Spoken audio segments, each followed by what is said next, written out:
ఆయన ఆ బలాతిశయము చేత క్రీస్తుని మృతుల్లో నుండి లేపి సమస్తమైన ఆధిపత్యము కంటెను, అధికారము కంటెను, శక్తి కంటెను, ప్రభుత్వము కంటెను ఈ యుగమందు మాత్రమే గాక రాబో యుగమందును పేరు పొందిన ప్రతి నామము కంటెను ఎంతో హెచ్చుగా పరలోకమందు ఆయన తన కుడి పార్శ్వమున కూర్చుండబెట్టుకొని ఉన్నాడు. సింహాసనం మీద కుడి పార్శ్వమున కూర్చునబెట్టుకున్నాడు. హెచ్చించి సర్వలోకాల మీద ఆయనని హెడ్డుగా చేసి, తలగా చేసి ఆయన తన కుడి పార్శ్వమునందు కూర్చునబెట్టుకొని ఉన్నాడు. శక్తులు, ప్రధానులు, ప్రభుత్వాలు వీటన్నిటికంటే గొప్ప నామము యేసు నామము అని ప్రకటించేశాడు. ఎవరు?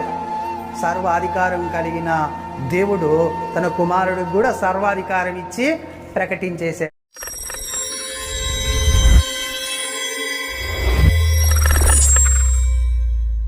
స్తోత్రములు తండ్రి, మా పరిశుద్ధుడమైన మా పరలోకపు తండ్రి, నీ కుమారుడైన యేసుక్రీస్తు నామంలో పరిశుద్ధాత్మ సహాయం చేత నీ పిల్లలం నాయన, నీ కుమారుడి యొక్క పునరుద్ధాన దినమున అతి ప్రాముఖ్యమైన సమయంలోనికి వచ్చున్నాం ప్రభువా. మరి నీ వాక్యం బలమైనది, దాన్ని మేము ధ్యానించబోచుండగా అది మా హృదయాలలో నింపుకొని నీ కుమారుడు రాకడకు మేము సిద్ధపడినట్లుగా నీ ఆత్మ సహాయం, నీ జ్ఞానం మాకు దయచేసి నడిపించి మాయం పొందుమని అడుగుచున్నాం. ముఖ్యముగా నీ దాసుడను నీ కుమారుడును తండ్రి నీ ఆత్మశక్తి చేత నన్ను నింపి నీ కృపలో భద్రపరిచి మాతో మీరే మాట్లాడి మమ్మల్ని నాయన సిద్ధపరిచి నడిపించి మాయం పొందుమని, వింటున్న ప్రతి బిడ్డకు సమాధానం కలుగునట్లు, చాలా జ్ఞాన విషయాలు తెలుసునట్లు నాయన, తెలుసుకొని నాయన ముందు కొనసాగునట్లు సహాయం అనుగ్రహించి నడిపించి మాయం పొందుమని, సిద్ధపరిచిన ఉపదేశం దీవించి ఆశీర్వదించమని, కృపలో భద్రపరచుమని ఈ కొన్ని మనవుల్ని పాద సన్నిధిలో నుంచి నీ ప్రియ కుమారుడైన యేసుక్రీస్తు ప్రభు వారి పేరటి ప్రార్థన సమర్పిస్తుంటున్నాము తండ్రి.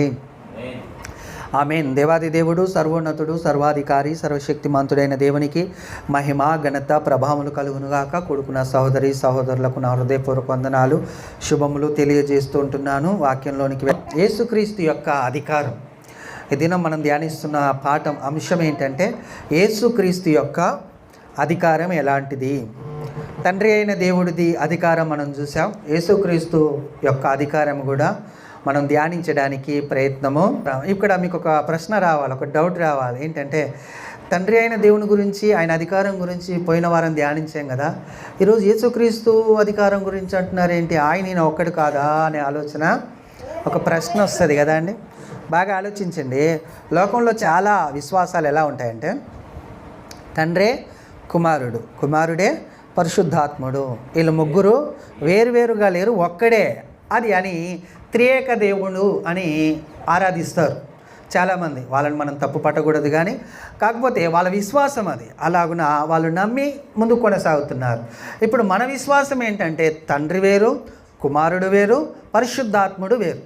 తండ్రి యొక్కయు, కుమారుడు యొక్కయు, పరిశుద్ధాత్మ యొక్కయు అని ఆయన నొక్కి ఒక్కానించి చెప్పి రాయించి పరిశుద్ధాత్మ పేరెంట్ చేత బైబిల్ మనకి ఇచ్చాడు. కాబట్టి దాన్ని ధ్యానం చేయాలి. ఎలా చేయాలి అంటే తండ్రి ఉనికి ఉంది, కుమారుడు ఉనికి ఉంది, అలాగున పరిశుద్ధాత్మ ఉనికి కూడా ఉంది. అలాగునని ముగ్గురు వేరువేరుగా లేరు, ఒక్కటే అయి ఉన్నారు. అంటే ఒక్కడే కాదు కానీ ఒక్కటే అయి ఉన్నారు. ఒక్కటే అంటే వాళ్ళ తత్వం ఒకటి, వాళ్ళ సంకల్పం ఒకటి, వాళ్ళ ఉద్దేశం ఒకటి, వాళ్ళ చిత్తము ఒకటే. ఇంకా వేరువేరుగా వాళ్ళు లేరు. నేను పెద్ద, నేను చిన్న అనే ఆలోచనలు కూడా వాళ్ళలో లేవు. ఎవరి పనిలో వాళ్ళు కొనసాగుతూ అందరినీ క్రీస్తు మహిమకు తేవడానికి దేవుడు కానీ, యేసుక్రీస్తు ప్రభువారు కానీ, పరిశుద్ధాత్మ కానీ ప్రయత్నం చేస్తున్నారు. ఆ విషయాన్ని మనము గమనించాలి. అయితే తండ్రి అయిన దేవుడు సృష్టిని అంతటినీ చేశాడు. ఆయనని పరలోకంలో గొప్పగా ఆరాధిస్తున్నారు. అంతేకాకుండా ఈ భూమి మీద కూడా ఆయనని గొప్పగా గణపరిచారు ఆయన భక్తులు అనేది పోయిన వారంలో మనము ధ్యానం చేశాము. ఈ వారంలో యేసుక్రీస్తు ఎక్కడ పుట్టాడు, ఎలా పుట్టాడు కదా. యేసుక్రీస్తు ఎప్పుడు పుట్టాడు అంటే 2000 సంవత్సరాల క్రితం అని చెప్తుంటారు. ఆయన యేసుక్రీస్తుగా 2000 సంవత్సరాల క్రితం పుట్టినవాడు కాదు. ఆయన ఎప్పుడు పుట్టాడంటే బైబిల్ చెప్తుంది ఆదిలో పుట్టాడు. ఆయన ఎప్పుడు దేవుడు ఆయనని సృష్టించాడు, లేకపోతే పుట్టించాడు, లేకపోతే ఆయన కుమారుడని ప్రకటించాడంటే ఆదిలోనే ఉన్నవాడు. ఆయన ఆదిలో ఉన్నవాడు. బైబిల్ ఏం చెప్తుంది అంటే ఆది సంభూతుడు. ఆయన ఆది సంభూతుడు. ఇంకా ఈ భూమిని రవ్వంతా కూడా చేయకముందు నేను ఉన్నాను అని సామెతల గ్రంథంలో రాయించాడు యేసుక్రీస్తు ప్రభువారు. కదండి. అది ఆయన ఉనికి అన్నమాట. అంటే ఈ సృష్టిని చేయకముందు ఏదైతే మాట దేవుడు పలికాడో ఆ మాట ద్వారా సృష్టి అయింది. ఆ మాట వెళ్ళి ఈ సృష్టిని చేసింది. అందుకనే ఆయన ద్వారా, ఆయన మూలముగా కలిగింది ఈ సృష్టి అనేటట్లు కూడా బైబిల్లో రాయించాడు. దేవుని ద్వారానే కాదు, క్రీస్తు ద్వారా కూడా ఈ సృష్టి అయింది అనేటట్లు బైబిల్లో రాయించాడు. అయితే ఇప్పుడు ఈయన అధికారం గురించి మనం ఆలోచించాలి. ఎవరి అధికారము? క్రీస్తు యొక్క అధికారం ఎప్పటి నుంచి ఉంది, ఎలా ఉంది, ఎలాంటిది అధికారం? ఆయనకు స్వతహాగా అధికారం ఉందా, లేకపోతే కలిగిన అధికారమా, దేవుని వలన కలిగిన అధికారమా అనేది మనము ఆలోచన చేద్దాం కదండి. కొన్ని విషయాలు మనం ఆలోచన చేస్తేనే మనకు అర్థం అవుతాయి. మొదట యేసుక్రీస్తు యొక్క అధికారానికి 3 విషయాలను మనం ఆలోచిద్దాం. ఏంటి అవంటే, దేవుని అధికారము ఇంకెవరైనా కలిగి ఉన్నారా ఈ సృష్టిలో అంటే ఒక్కడే కలిగి ఉన్నాడు అని చెప్తుంది బైబిల్. ఏం చెప్తుంది? ఒక్కడే కలిగి ఉన్నాడు. అది ఎలా చెప్తుంది అంటే యేసుక్రీస్తు యొక్క బోధలలో ఆయనే చెప్తాడు. ఏమని? అంతటి అధికారము ఉన్నది అని ఆయన చెప్తాడు. ఆయన బోధలు వింటున్నప్పుడు అధికారము మనకు తెలియబడుతుంది. ఎలాగనంటే, ఎవరైనా దేవుని వాక్యం బోధిస్తే దేవుని గురించి చెప్తుంటారు. బాగా వినాలి. ఎవరైనా దేవుని వాక్యం బోధిస్తుంటే అవి నా మాటలు కాదు, ఎవరి మాటలు అంటారు? తండ్రి అయిన దేవుని మాటలు, లేకపోతే యేసుక్రీస్తు యొక్క మాటలని మనం బోధిస్తాం. అదే యేసుక్రీస్తు బోధల్లో వ్యత్యాసం ఉంటుంది. ఎలా ఉంటుందంటే, నా మాటలు, నా మాట వినండి, నేను చెప్పేది వినండి అని ఆయన బోధించాడు. అందులోనే ఏం కనబడుతుంది అంటే యేసుక్రీస్తు యొక్క అధికారము కనబడుతుంది. రెండవది, యేసుక్రీస్తు యొక్క అధికారము కలిగిందా, తనకు తానే ఉందా, అది ఆ విషయంలో చెప్పాడా యేసుక్రీస్తు ప్రభువారు అనేది ఆలోచన చేయాలి. ఎందుకంటే ఆయనే తండ్రి అన్నప్పుడు ఈ లోకంలో కొంతమంది యేసుక్రీస్తే తండ్రి అని అంటున్నారు కదా. అలాంటప్పుడు మనకి ఇక్కడ ఏమైందంటే, తండ్రి అయినప్పుడు స్వతహాగా అధికారం కలిగి ఉండాలి. ఎవరు ఇవ్వకూడదు ఆయనకు. తండ్రి అయిన దేవునికి ఎవరు ఇవ్వలేదు. కుమారునికి తన తండ్రి ఇచ్చినట్లు ఉందా బైబిల్లో అనేది కూడా రెండోది మనము ధ్యానం చేద్దాం. మూడోది, యేసుక్రీస్తు సర్వాధికారి అయి ఇప్పుడు మనతో మాట్లాడుతున్నాడా, మాట్లాడితే ఎలా మాట్లాడుతున్నాడు మనతో అనేది మనం ధ్యానిద్దాం కదా. ఈ 3 విషయాలు. ఒకటి, ఆయన బోధలో ఎలాంటి అధికారాన్ని కనుపరిచాడు. రెండవది, ఆయనకు అధికారం కలిగిందా లేకపోతే స్వతహాగా ఉందా. మూడవది, ఆయన ఎలా మాట్లాడుతున్నాడు. ఇప్పుడు ఆ రోజులలోనైతే భూమి మీదకి శరీరధారిగా వచ్చాడు, మాట్లాడాడు. ఈ కాలంలో ఎలా మాట్లాడుతున్నాడు? ఆయనే మాట్లాడుతున్నాడా, ఇంకెవరైనా మాట్లాడుతున్నారా అనేది కూడా మనము ధ్యానం చేద్దాం. ఈ 3 విషయాలని కదా. మొదటిగా, యేసుక్రీస్తు యొక్క బోధలో ఎలాంటి అధికారాన్ని ఆయన కనుపరిచాడు అనేది మనం ఆలోచన చేద్దాం. మత్తయి సువార్త 7వ అధ్యాయము 24 నుంచి కొన్ని వచనాలు చదువుదాం. కాబట్టి ఏమంటున్నాడండి యేసుక్రీస్తు ప్రభు వారు? ఈ నా మాటలు అంటున్నాడు. చూడండి, బోధలో మనకు వ్యత్యాసం కనబడుతుందని చెప్పాను కదా. అది గమనించండి. నేను వచనాలు తీసి చదువుతున్నప్పుడు ఆ బోధ ఎలా చేస్తున్నాడు ఆయన అనేది మీరు గమనిస్తే అద్భుతం మీకు తెలిసిపోద్ది అనమాట, ఆయన అధికారం ఎంతదనేది. కాబట్టి ఈ నా మాటలు విని వాటి చొప్పున చేయు ప్రతివాడును బండ మీద తన ఇల్లు కట్టుకొనిన బుద్ధిమంతుని పోలియుండును. వాన కురిసెను, వరదలొచ్చెను, గాలి విసిరి ఆ ఇంటి మీద కొట్టెను, కానీ దాని పునాది బండ మీద వేయబడను కనుక అది పడలేదు. మరియు ఈయన మాటలు విని వాటి చొప్పున చెయ్యని ప్రతివాడును ఇసుక మీద తన ఇల్లు కట్టుకొనిన బుద్ధిహీనుని పోలియుండును. వాన కురిసెను, వరదలొచ్చెను, గాలి విసిరి ఆ ఇంటి మీద కొట్టెను, అప్పుడు అది కూలబడెను, దాని పాటు గొప్పదని చెప్పాను. ఇక్కడి నుంచి మనకు ప్రాముఖ్యమైన విషయం ఉంటుంది అనమాట. యేసు ఈ మాటలు చెప్పి ముగించినప్పుడు జనసమూహములు ఆయన బోధకు ఏం చేశారట? ఆశ్చర్యపడుచుండిరి. ఏలయనగా ఆయన వారి శాస్త్రుల వలె కాక అధికారము గలవాని వలె వారికి బోధించెను. శాస్త్రులు ఉన్నారు, పరిసయ్యులు ఉన్నారు బోధించడానికి. అక్కడ కానీ వాళ్ళకంటే వ్యత్యాసం కలిగి బోధిస్తున్నాడు ఈయన. అంటే వీళ్ళు విభ్రాంతి పడేలాగున, ఆశ్చర్యపడేలాగున బోధిస్తున్నాడు. ఎలా బోధిస్తున్నాడు ఆయన అంటే, ఇవి నా మాటలు అంటున్నాడు. ఏమంటున్నాడు? ఈ నా మాటలు చొప్పున నడుచువాడు, ఈ నా మాటల చొప్పున నడుచువాడు అంటున్నాడు కదండి. అదే శాస్త్రులు, అదే పరిసయ్యులు అయితే దేవుని మాటలు ఇవి, మీరు వినండి అని చెప్పాలి. అదే యేసుక్రీస్తు ప్రభు వారైతే ఈ నా మాటల చొప్పున ఎవడైతే వింటాడో వాడు బండ మీద ఇల్లు కట్టుకుంటాడు, ఎవడైతే వినడో వాడు ఇసుకలో ఇల్లు కట్టుకుని. ఈ ఇసుక, ఈ మన బండ మనకు తెలుసు. బండ అంటే వాక్యము, ఇసుక అంటే వాక్యం లేని ఫలింపు, లేకపోతే వాక్యం లేని క్రీస్తుని వెంబడించడం. వాక్యం లేకుండా క్రీస్తుని వెంబడిస్తే ఎక్కడ కట్టుకుంటున్నాడు ఇల్లు? ఇసుకలో కట్టుకుంటున్నాడు. వాక్యం ఉండి కట్టుకునేవాడు బండ మీద కట్టుకున్నట్టు. అయితే ఇక్కడ ఆ మాటలు చెప్పే విషయంలో వింటున్న వాళ్ళందరికీ ఏమైందంటే ఆశ్చర్యం అయిపోయింది. ఈయనంది ఇలా బోధిస్తున్నాడు, అధికారం కానీ గలవాని వలె బోధిస్తున్నాడు. ఈయనదే ఆ మాటలు అన్నట్టు, ఈయననే సమస్తం అన్నట్టు, ఈయననే సర్వం అన్నట్టు, ఈయన సర్వాధికారి అయినట్టు మాట్లాడుతున్నాడేంటి?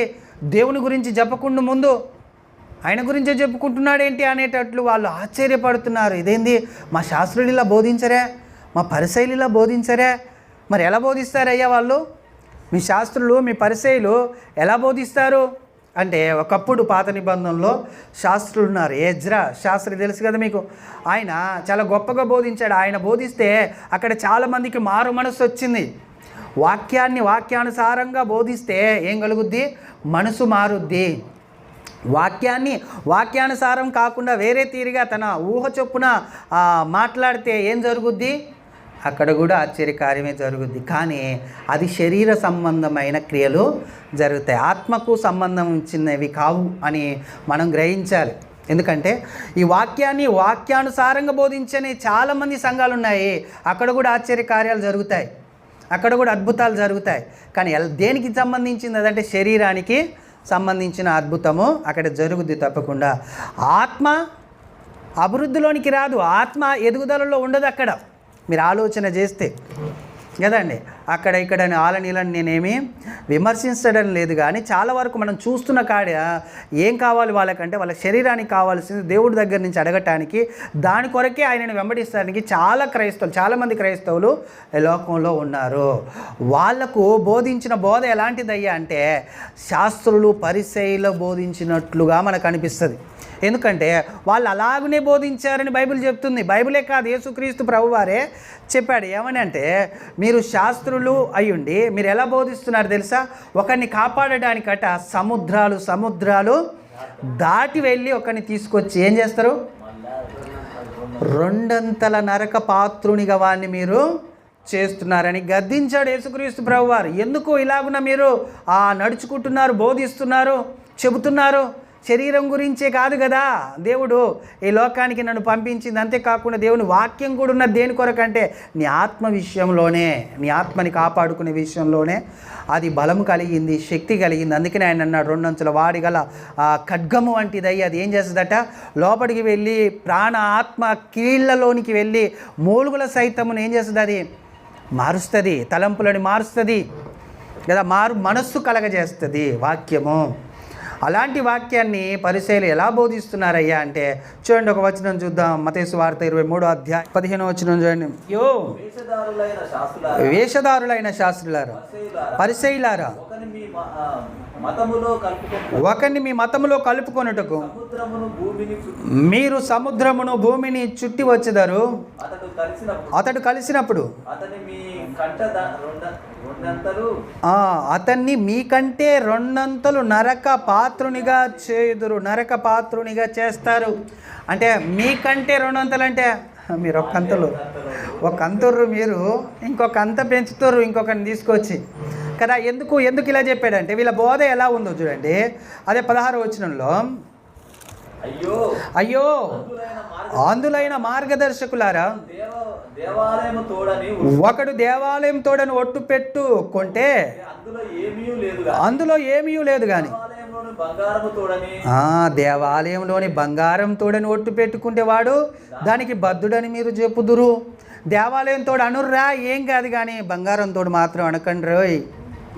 ఎందుకో బంగారం తోడు అది వాల్యూ, దాని విలువ ఉంది. దేవాలయం ఉందిరా నాయన, ఇది పడిపోద్ది మళ్ళగా కట్టుకుందాం, కానీ బంగారం ఖరాబ్ అయ్యేది కాదు, అది ఉండేదిరా, విలువైంది అది, కాబట్టి దాని మీద ఎక్కండి అంటున్నారు కదా. అంతేకాదు కింద అంటాడు బలిపీఠం మీద ఒట్టేయండి, కానీ బలిపీఠం మీద ఉండిన అర్పణం మీద మాత్రం ఒట్టేయొద్దు అంటారు కదండి. ఇదేంది అంటే బలిపీఠము పరిశుద్ధమైంది, దాని మీద ఒట్టేయొద్దు, కానీ దాని మీద ఉన్న అర్పణ మీద అని చెప్తున్నా.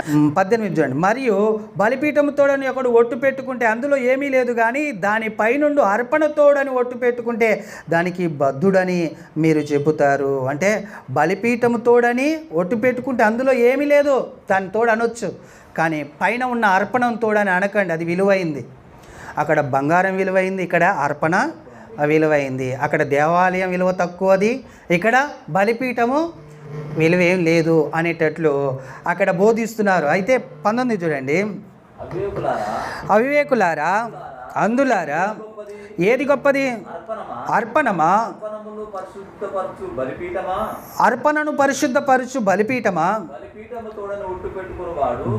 తోడని ఒట్టు పెట్టుకున్నవాడు దానితోడనియు దానిపై నుండి వాటన్నిటి తోడని ఒట్టు పెట్టుకొనుచున్నాడు.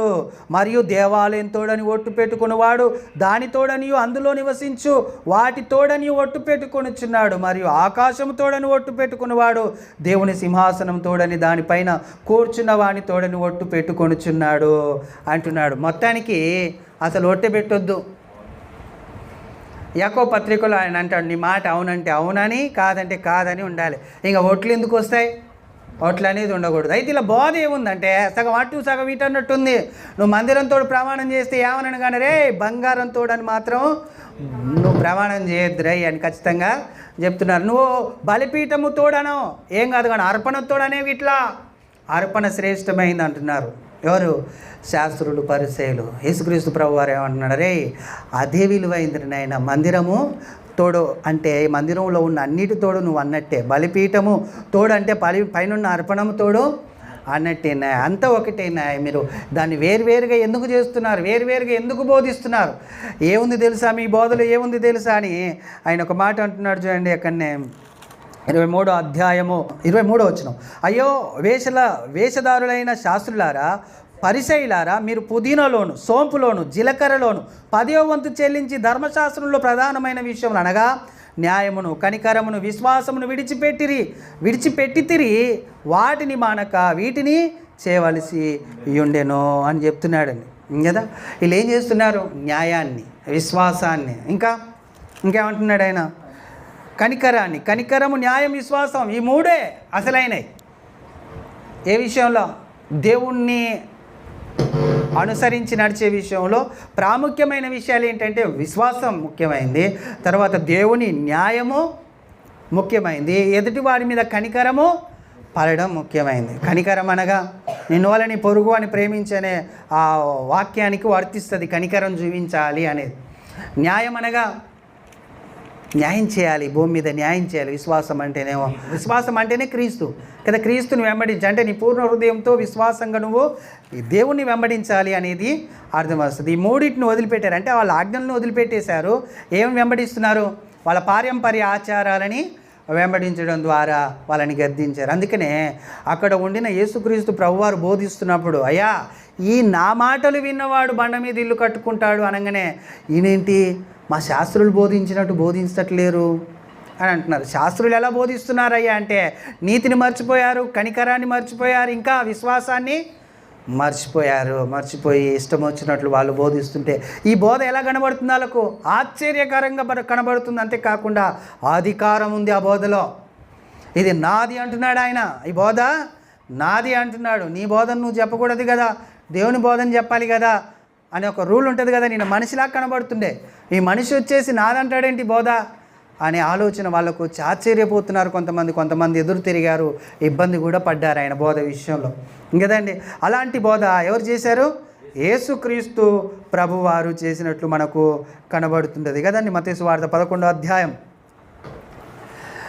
27వ వచనం చూడండి, అక్కడ ఒక మాట అంటాడు, ఆ బోధ అధికారంగా బోధించాడు కదా, అధికారంగా బోధిస్తున్నావేంటయ్యా అని నువ్వు ఒకవేళ యేసుక్రీస్తు ప్రభువారిని మనం అడిగినట్లయితే అక్కడ మనకు వినబడుతున్న మాట ఏంటంటే చూడండి, యేసుక్రీస్తు ప్రభువారు ఏమని చెప్తున్నారు అక్కడ, సమస్తము నా తండ్రి చేత నాకు అప్పగింపబడి ఉన్నది. సమస్తము నా తండ్రి చేత నాకు అప్పగింపబడి ఉన్నది. ఈయన బోధలో ఈయన అధికారం ఎవరిచ్చినట్టు చెప్తున్నాడండి, నా తండ్రి చేత అప్పగింపబడింది. ఏంటిది? సమస్తం అన్నాడు ఆయన. సమస్తం అంటే ఇక ఇక్కడొకటి అక్కడొకటి కాదు, అంతా నాకు నా తండ్రి చేత అప్పగించబడింది. కాబట్టి నేను ఏమని ప్రకటిస్తున్నాను, ఏమని బోధిస్తున్నాను, ఏమని ఉపదేశిస్తున్నానంటే నా మాట విని దాని ప్రకారం నడుచువాడు బండ మీద ఉన్నాడు, నా మాట వినక నడుచువాడు ఎక్కడున్నాడు? ఇసుకలో అన్నాడు, తప్పకుండా పడిపోతాడు. కాబట్టి అలా నడవకని చెప్పాడు కదండి. కాబట్టి ఆయన బోధలో ఏం కనబడుతుంది? తండ్రి చేత ఆయన అధికారం పొంది వచ్చిన ఆ స్థితి కనబడుతుంది కదా. యోహాను సువార్త 6వ అధ్యాయం 46వ వచనంలో చూడండి, దేవుని యొద్ద నుండి వచ్చేవాడు తప్ప మరి ఎవరును తండ్రిని చూచి ఉండలేదు, ఈయనే తండ్రిని చూచి ఉన్నవాడు అంటున్నాడు. ఏమంటున్నాడండి? దేవుని యొద్ద నుండి వచ్చిన వాడు తప్ప ఎవ్వడు తండ్రిని చూడలేదు. అర్థమవుతుందా? దేవుని యొద్ద నుండి నేను దిగొచ్చానని చెప్తున్నాడు ఆయన. నేను దేవుని దగ్గర నుంచి వచ్చాను కాబట్టి ఎవరిని చూశాను తెలుసా? నేను తండ్రిని చూశాను. మీరు దేవుడు అనుకుంటున్నారు, మీరు ఆరాధిస్తున్నారు, ఆ తండ్రిని నేను చూశాను. పాత నిబంధన ప్రకారం దేవుణ్ణి ఎవడు చూడలేడు, చూస్తే బతకడాడు, చచ్చిపోతాడు. మరి ఈయన మనిషి కదా, ఈయన పైనుంచి వచ్చానంటాడేంటి, మరలా తండ్రిని దేవుణ్ణి చూసిన అంటాడేంటి? కోపం వస్తుందా? రాదు. అర్థం కాని వాళ్ళకు అర్థమైతే ఏదో కొత్తగా ఆశ్చర్యం, ఈయనలో బోధలో అధికారం ఉన్నట్లు కనబడుతుంది. అందుకని 2 రకాల ప్రజలు యూదుల్లో కనబడ్డారు ఆ రోజుల్లో. కొంతమంది విశ్వసించారు, వెంబడించారు. ఇప్పుడు పేతురు, యోహాన్ గారు కదా, యాకోబు గారు, వీళ్ళందరూ వెంబడించడానికి కారణం ఏంటంటే ఈయన బోధలో అధికారం ఉంది, ఈయన బోధలో ఆశ్చర్యం ఉంది అని వెంబడించారు. ఈయన చెప్పే మాటలు విన్న యూదులు, ధర్మశాస్త్రం పట్టుకున్న యూదులు, పరిసయ్యులు కానీ లేకపోతే అక్కడున్న శాస్త్రులు కానీ ఈయన చెప్పేదంతా తప్పు, ఈయన తన స్వకీయ మహిమను వెతుకుతున్నారు అన్న ఆలోచన వారికి వచ్చి ఇబ్బంది పడ్డారు. కానీ నేను నా స్వకీయ మహిమని వెతకటం లేదు. అందుకనే నేను చెప్తున్నాను, నా తండ్రి చెప్పిందే నేను చెప్తున్నాను.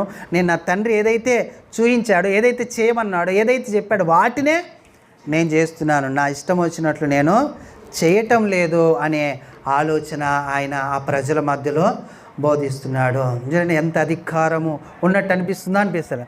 పైనుంచి వచ్చానంటే అర్థమైందండి. ఎవరైనా చెప్పుకుంటారా? మనుషులు పైనుంచి వచ్చినరా నేనని డైలాగులు ఉంటాయి సినిమాలో, కానీ బయట అయ్యి నిజమైనవి కాదు. పైనుంచి వచ్చిన వాడు యేసుక్రీస్తు ప్రభు వారు ఒక్కరే అన్నట్టు దాన్ని గట్టిగా, ఖచ్చితంగా, నిశ్చయంగా ఆయన బోధిస్తున్నాడు. ఆయన బోధలో ఉండిన అధికారం అది కదా. కొంతమంది ఏం చేశారు? ఆ బోధల్ని ఈయన ఎట్నో చెప్తున్నాడు, ఎట్నో మాట్లాడుతున్నాడని వదిలి వెళ్ళిపోయారు. వెళ్ళిపోగానే శిష్యులతో కూడా ఒక మాట అంటున్నాడు చూడండి. అక్కడనే 68వ వచనం, శిష్యులతో మాట్లాడుతున్నప్పుడు పేతురు, సీమోను పేతురు, ప్రభువా ఎవరి యొద్దకు వెళుదుము? నీవే నిత్య జీవపు మాటలు గలవాడవు, జీవము గల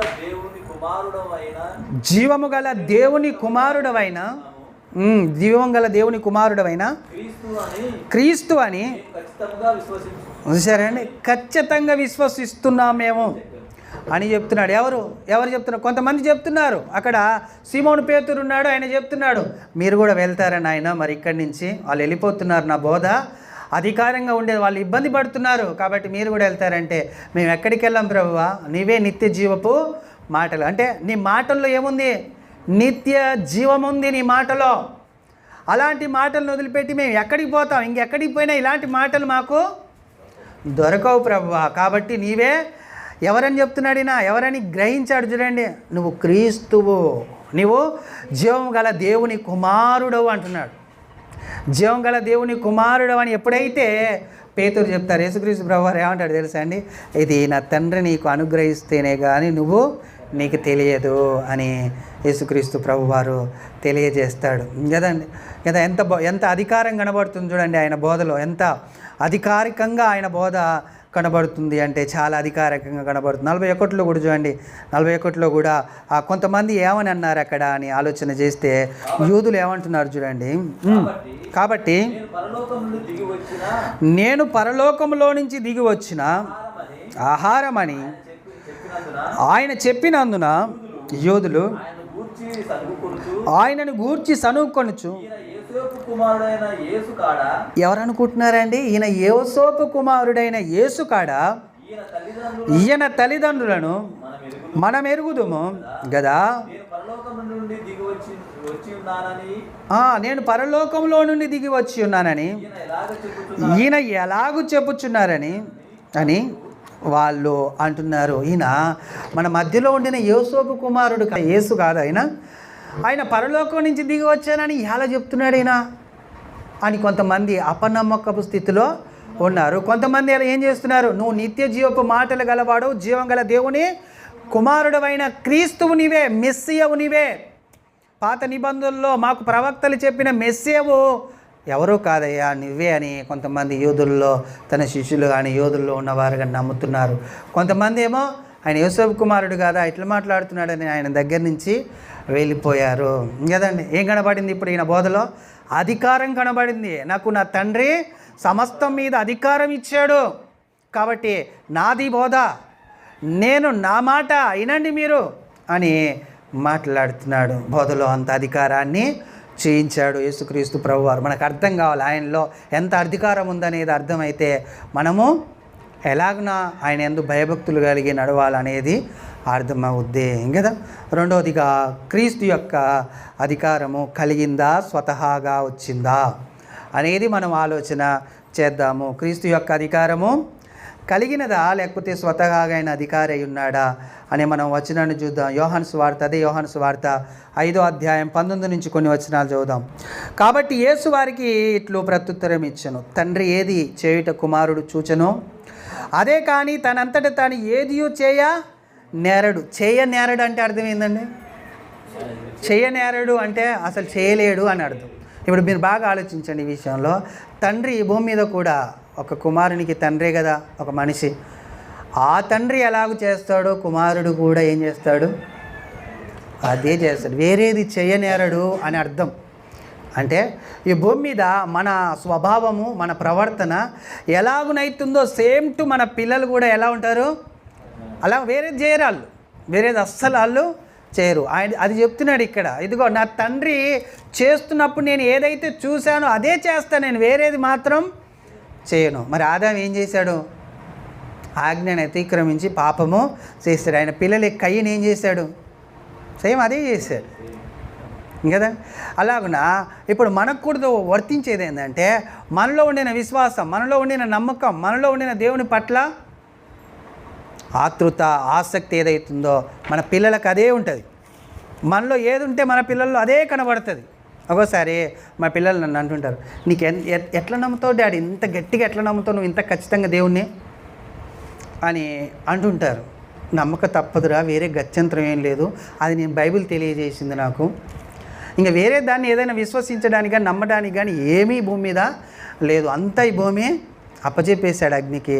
మనం ఏమైనా కానీ ఇక్కడ మంచిగా ఆయన క్రియలు, చెట్టు మంచిదైతే పండు కూడా ఏమైద్ది, మంచిదైద్ది. అంటే మనం దేవుని పిల్లలమైతే మనము మంచోళ్ళుగా ఉంటాం, మనం దయ్యం పిల్లలమైతే మనము దయ్యం పిల్లల్లాగానే ప్రవర్తిస్తాం. ఇప్పుడు నేను దేవుని కుమారుణ్ణి అనిపించుకుంటున్నాను కదా, మరి గట్టిగా నమ్మకుంటే లూజు పట్టుకుంటే ఉంటానా నేను? ఆయన మునిపే ఇసుకలు ఇల్లు కట్టుకున్న వాళ్ళు కూడా ఉన్నారని చెప్తున్నాడు కదా. వరదలు వస్తాయి అంటే, శ్రమలు వస్తాయి, కష్టాలు వస్తాయి, బాధలు వస్తాయి, ఏమవుతాం? పడిపోతాం, నిలబడలేం. కాబట్టి మనం పట్టుకున్నది ఏదైతే దాన్ని గట్టిగా పట్టుకోవాలి. అందుకనే అంటారు పట్టుదల ఉంటే ఏదైనా సాధించవచ్చు. ఈ భూమి మీద పరలోకం వెళ్ళాలన్న పట్టుదలకు మించిన పట్టుదల ఇంకేది లేదు. ఒకవేళ ఉన్నది వ్యర్థం. అంటే ఈరోజు మంచిగా అయింది, ఈరోజు బాగుంటుంది, రేపు మరలా అది ఖరాబ్ అవుతుంది, తప్పకుండా నష్టము జరుగుద్ది అనేది మనము గ్రహించాలి. కాకపోతే మొట్టమొదట ఎవరైతే దేవుని దగ్గరికి వస్తారో, నేను చాలామందిని చూశానండి, తర్వాత చేస్తాడు చేయడు అనేది ఆయన ఇష్టం, కానీ ఎవరైతే దేవుడి దగ్గరికి వస్తాడో వాళ్ళకి అద్భుతాన్ని తప్పకుండా కనపరుస్తాడు. అందుకనే ఎవరైనా కొత్తలు వచ్చినప్పుడు నేను చెప్తుంటానుగా, నీ ఇష్టం వచ్చింది, నీ జీవితంలో నష్టం జరిగింది ఏదో అది దేవుణ్ణి అడుగో, ఆయన ఇస్తే నమ్ము, ఇవ్వకపోతే వదిలే అంట. అంత ఖచ్చితంగా నేను చేస్తాను. ఎందుకంటే నా జీవితంలో నేను ఆయన దగ్గరకు వచ్చినప్పుడు నేను ఏదైతే చేయలేకపోతున్నా అది చేసేటట్లు నన్ను బలపరిచి నిలవబెట్టి జరిగించాడు. ఆ అనుభవం నాలో ఉంది కాబట్టి నేను చెప్తా తప్పకుండా. నేను ఒక సహోదరు వస్తే చెప్పాను, నువ్వు నమ్మకు, నీకు జరిగితేనే నమ్ము. ఏదైతే నీ జీవితంలో ఏదన్నా లోపం ఉంటుంది తప్పకుండా ప్రతి మనిషిలో, ఆ లోపాన్ని సవరించే శక్తివంతుడు నా దేవుడు అని నువ్వు అడిగిన తర్వాత ఒకవేళ జరగకపోతే వదిలేసే దేవుణ్ణి అని చెప్పేసాను కదండి. అంత గట్టిగా ఖచ్చితంగా మనము దేవుణ్ణి నమ్మాలి, విశ్వసించాలంటే అనుభవ జ్ఞానం కూడా మనకు కావాలి. మన జీవితంలో అనుభవాలు మనము పొందాలి. అనుభవాలు పొందితేనే అద్భుతంగా ముందుకు వెళ్తాం కదండి. అయితే ఈయన ఏమంటున్నాడంటే, తండ్రి ఏదైతే చూస్తాడో, తండ్రి చేస్తుంటే కుమారుడు ఏదైతే చూస్తాడో తప్పక అదే చేస్తాడు, వేరేది అస్సలకి చేయడు అంటున్నాడు. ఇంకేమంటున్నాడు చూడండి, ఆయన వేటిని చేయును, వాటినే కుమారుడు అలాగునే చేయును.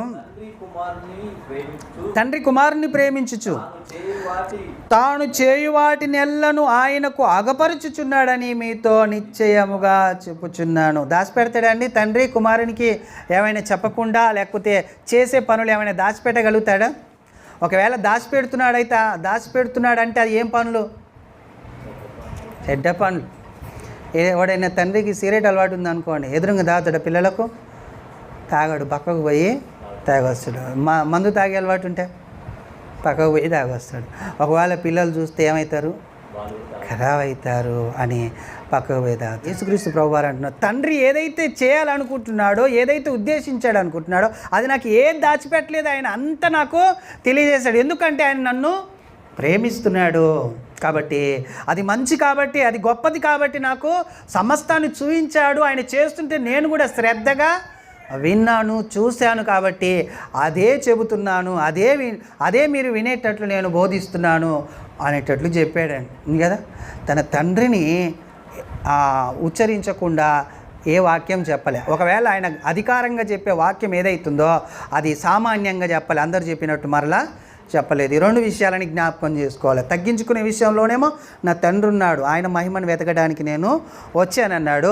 ఒకవేళ ఈయనకు అధికారాన్ని బట్టి బోధించాలంటే నా మాట వినండి, నా మాట ఇది, ఈ నా మాటని విని నమ్మి దాని ప్రకారం నడుచువాడు గొప్పోడవుతాడు అనేటట్లు మాట్లాడాడు కదండి.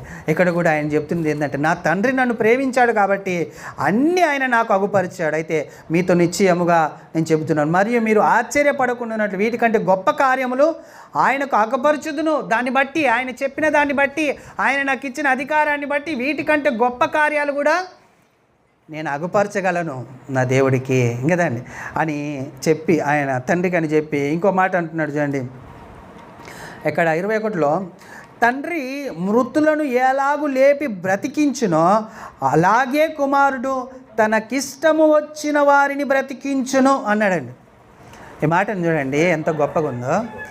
తండ్రి ఎలాగునైతే మృతులని లేపి బ్రతికించగలుగుతారో అలాగునే నేను నా ఇష్టం వచ్చిన వారిని బ్రతికించడానికి నాకు అధికారం ఉంది. కానీ నేను దుర్వినియోగపరచను. ఎందుకంటే అధికారం ఇచ్చింది నా తండ్రి వల్లనే అధికారం నాకు కలిగింది కదండి. ఈ భూమి మీద మనుషులకు తండ్రి కుమారుల విలువ, ప్రేమలు తెలియాలంటే ఎలా బోధించాలి? ఇలాగనే బోధించాలి కదండి. ఇలాగ బోధిస్తేనే ఏమైతే తండ్రి మీద కుమారులకు ఏమొస్తుంది? నమ్మిక వస్తుంది, విశ్వాసం వస్తుంది, ప్రేమ పుడుతుంది. లేకపోతే అయ్యో ఆయన అధికారం ఏంది, నా అధికారం కూడా కొనసాగాలి అనే ఆలోచనలు ఎవరికి వస్తాయంటే, ఈ వాక్యము వినక దాన్ని అనుసరించని వాళ్లకు తల్లిదండ్రుల మాటలు వినరండి. మీరే నా మాటలు వినాలి అని చెప్తే, వీళ్ళదేమో ఏ జ్ఞానం అంటే, ఎవరిది? వాక్యము లేని వాళ్ళది ఏ జ్ఞానం అంటే లౌకిక జ్ఞానం, లోక జ్ఞానం. వాక్యం ఉండి చెబుతుంటారు చూడండి తల్లిదండ్రులు, వాళ్ళదే జ్ఞానం అంటే అనుభవ జ్ఞానం. ఏ జ్ఞానం గొప్పది చెప్పండి? అనుభవ జ్ఞానం గొప్పది. కాబట్టి ఎంతసేపు ఉన్న పిల్లలు తండ్రి కంటే గొప్పవాళ్ళు అస్సలు కాలేరు. బాగా గుర్తుపెట్టుకోవాలి విషయం. పిల్లలు తండ్రిని తప్పకుండా గౌరవించాలి, లోబడాలి, తండ్రిని ప్రేమించాలి, తండ్రి చెప్పింది శ్రద్ధగా వినాలి. శ్రద్ధ తప్పి వింటే ఏమవుతారు? తర్వాతికి ఖరాబ్ అవుతారు అనేది దేవుని వాక్యము సెలవిస్తుంది కదండి. ఆయన అంటున్నాడు, నా ఇష్టం వచ్చినట్లు నేను చేయడానికి దేవుడు నాకు అధికారం ఇచ్చాడు. ఎలాంటి అధికారం ఇచ్చాడు? తండ్రి ఎలాగూ తానంతట తానే జీవం గలవాడై ఉన్నాడు, అలాగే కుమారుడును తానంతట తానే జీవం గలవాడై ఉండుటకు కుమారునికి అధికారము అనుగ్రహించను. 26వ వచనంలో చదువుతున్నాను ఇప్పుడు. తండ్రి ఎలాగూ తనంతట తానే జీవం గలవాడై ఉన్నాడు, బాగా గుర్తుపెట్టుకోవాలి. అలాగే కుమారుడును తానంతట తానే జీవం గలవాడై ఉండుటకు కుమారునికి ఏమిచ్చాడు? అనుగ్రహించను. ఎవరు అనుగ్రహించారు? తండ్రి మరియు ఆయన మనుష్య కుమారుడు గనక తీర్పు తీర్చుటకు తండ్రి అధికారము అనుగ్రహించెను. ప్రతిదీ తండ్రి అనుగ్రహించెను. ఆయన చెప్పుకుంటున్నాడు ఆయన మాటలలో ఇవి. నా తండ్రి నాకు అధికారం ఇచ్చాడు, నేను బ్రతకడానికి అధికారం ఉంది, నా ప్రాణాన్ని పెట్టడానికి అధికారం నాకు ఉంది, మరలా తిరిగి లేవటానికి కూడా అధికారం నాకు ఉంది, నేను ఎవరినైనా నా ఇష్టం వచ్చిన వాళ్ళని, చనిపోయిన వాళ్ళని తిరిగి లేపటానికి కూడా నాకు అధికారము ఉంది. ఆ అధికారాన్నే మత్తయి సువార్తలో అన్నాడు, సర్వాధికారము నాకు అప్పగింపబడి ఉన్నది, సర్వాధికారము నాకు అప్పగింపబడి ఉన్నది అని అంటున్నాడు. అందరూ అంటారు, కొంతమంది తెలిసిన వాళ్ళు అంటారు, సిలువపై చనిపోయి తిరిగి లేచిన తర్వాత క్రీస్తుకు అధికారం వచ్చింది అంటారు. ఈ సిలువ వేసినాకనా సిలువకి వేయకముందుకు చెప్పాడండి ఈ మాటలు? వెయ్యక ముందే చెప్పాడు ఆయన. ఎందుకంటే వెయ్యక ముందే ఆయన ఒక అధికారి. ఎలాంటి అధికారి ఆయన అంటే, బైబిల్లో ప్రధాన శిల్పిని నేను అంటాడు, మొట్టమొదట పుట్టినవాడిని అని. సామెతల గ్రంథం 8వ అధ్యాయంలో ఉంటుంది, చదవండి ఇంటికి పోయిన తర్వాత. చూడడానికి చాలా వాక్యాలు ఉన్నాయి కాబట్టి ముందుకు వెళ్ళాలి కాబట్టి తీయట్లేదు. 8వ అధ్యాయం 22 నుంచి 30 వరకు చదవండి మీరు సామెతల గ్రంథంలో. అక్కడ నేను మొదటిగా పుట్టినవాడును, భూమికి పునాదులు వేయకపోవడానికి పుట్టి రవ్వంతా కూడా భూమిని చేయకముందుకు నేను పుట్టాను, ఈ సృష్టిని అంతటి చేయడానికి నన్ను ప్రధాన శిల్పిగా దేవుడు నియమించాడు అనే మాటలు అక్కడ రాయబడతాయి. అప్పటి నుంచి అధికారి ఆయన. అసలు భూమి మీద మనిషే పుట్టలేదు, అప్పటి నుంచి సర్వ అధికారం ఆయనకు ఉంది. యేసుక్రీస్తు పుట్టి చనిపోయి తిరిగి లేచిన తర్వాత అధికారి కాదు ఆయన. ఆయన ఆదిలో పుట్టినప్పుడే దేవుడు అధికారం ఇచ్చి సమస్తాన్ని ఆయన ద్వారా చేయించాడు అనేది మనకు ఆలోచన రావాలి. వచ్చినప్పుడు ఏమవుతుంది? ఆయన చాలా గొప్పగా మనము గణపరచగలుగుతాము కదండి. అదే 7వ అధ్యాయము 16వ వచనం చూడండి. అక్కడనే యోహాను సువార్త 7వ అధ్యాయము 16వ వచనం, నేను చేయి బోధ నాది కాదు, నన్ను పంపిన వానిదే. ఆయన ఏమంటున్నాడండి? మొదటిగా నేను చేయి బోధ నాది కాదు, నన్ను పంపిన తండ్రిదే. ఇది ఎవరు గ్రహిస్తారయ్యా అంటే, ఎవరైతే దేవుని చిత్త ప్రకారము చేయడానికి ప్రయత్నం చేస్తుంటారో ఈ భూమి మీద వాళ్ళు ఒక్కలే గ్రహిస్తారు. ఏమని? యేసుక్రీస్తు ప్రభువారి అధికారము తండ్రి నుంచి వచ్చింది. ఆయన అధికారం సామాన్యమైనది కాదు, సర్వాధికారము, సమస్తము ఆయనకు లోబడవలసిందే. ఎప్పటి నుంచి వచ్చింది అధికారం అంటే, మరలా సిలువ దగ్గరికి కాదు, ఆయనకు ఎప్పటి నుంచో అధికారం ఉంది అనేది మనకు తెలియాలి. లోకానికి కూడా తెలియాలండి ఈ విషయం. కొంతమంది యేసుక్రీస్తు దేవుని కుమారుడు, ఆయన దేవుడు కాదు అంటున్న వాళ్లకు ఈ విషయం తెలియాలి. సర్వం ఎవరికి లోబరిచాడు దేవుడు అంటే ఆయనకే లోబరిచాడు. కాబట్టి ఆయన ఏం చేయాలి? మనం వెంబడించాలి, ఆరాధించాలి, ఆయనని మహిమపరచాలి, పూజించాలి, ఆయనని స్తుతించాలి, ఆయనని అన్ని రకాలుగా పరలోకంలో ఆయనకు అర్హత పొంది ఉన్నాడు అనేది ముందు ఇంకా మనకు తెలుస్తుంది. ఇక్కడ ఏమంటున్నాడు అంటే, నేను చేయబో నాది కాదు, నన్ను పంపిన వానిదే. ఎవడైనను ఆయన చిత్తము చొప్పున చేయని ఉద్దేశించిన ఎడల ఆ బోధ దేవుని వలన కలిగినదో లేక నా అంతటా నేనే బోధించుచున్నాను వాడు తెలుసుకుంటాడు. ఎవరు తెలుసుకుంటారు? ఈ బోధ తండ్రిది, నాది కాదు. నేను తండ్రి వేరే లేము, ఆయన అధికారం నాకు అనుగ్రహించాడు, ఈ బోధ నాది కాదు ఆయనదే అని ఎవరు తెలుసుకుంటారంటే, ఎవరైతే దేవుడు అనుగ్రహింపబడతారో కదా, ఎవరైతే దేవుని ఉద్దేశం ప్రకారం నడుచుకుంటారో. అంటే దేవుని ఉద్దేశం ఏంటంటే, దేవుని ఉద్దేశం ఏంటి? దేవుని ఉద్దేశాన్ని తెలుసుకున్నవాడు, దాని ప్రకారం నడిచిన వాడే క్రీస్తు యొక్క బోధన తెలుసుకుంటాడు అని చెప్పాడు కదా. ఇంతకు దేవుని యొక్క ఉద్దేశం ఏంది? మనం అందరం దేవుని పిల్లలం కావాలన్నదే దేవుని ఉద్దేశం. క్రీస్తు ద్వారా ఈ చిత్తమును తెలిసి అది కావాలి అని ఎవరైతే నడుస్తుంటారో వాళ్ళకి అర్థమైద్ది అంటున్నాడు బోధ. పరలోకం కొరకు ఎవరైతే ఈ భూమి మీద నడుస్తూ ముందు కొనసాగుతారో వారికి అర్థమవుతుంది అంటున్నాడు ఈ బోధ. ఇంకా వేరే వాళ్ళకు అర్థం కాదు. ఇప్పుడు చాలామంది శరీర సంబంధులు ఉన్నారు కదా, నేను చెప్పాను 2 వర్గాలుగా ఈ లోకంలో నడిపిస్తున్నాడు దేవుడు క్రైస్తవులను. వాళ్ళకి అర్థం కాదు ఈ బోధ. లేదంటే వాళ్ళు శరీరాన్ని ఆశిస్తారని, శరీర సంబంధమైన విషయాలని ఆశిస్తారు కదా, స్వకీయ మహిమని వెతుకుతారు చాలామంది ఈ లోకంలో. సంఘాలు ఉన్నాయి, ఎలాంటి సంఘాలు, మేము గొప్పోళ్ళం, మేము తప్ప ఇంకెవరికి అర్థం కాదు, ఇక్కడ తప్ప ఎక్కడ అద్భుతాలు జరగవు, మా దగ్గరికి రండి అని చాలామంది చెప్పేవాళ్ళు ఉన్నారు. కాబట్టి వాళ్ళకు అర్థం కాదు అని చెప్తున్నాడు ఆయన బోధ.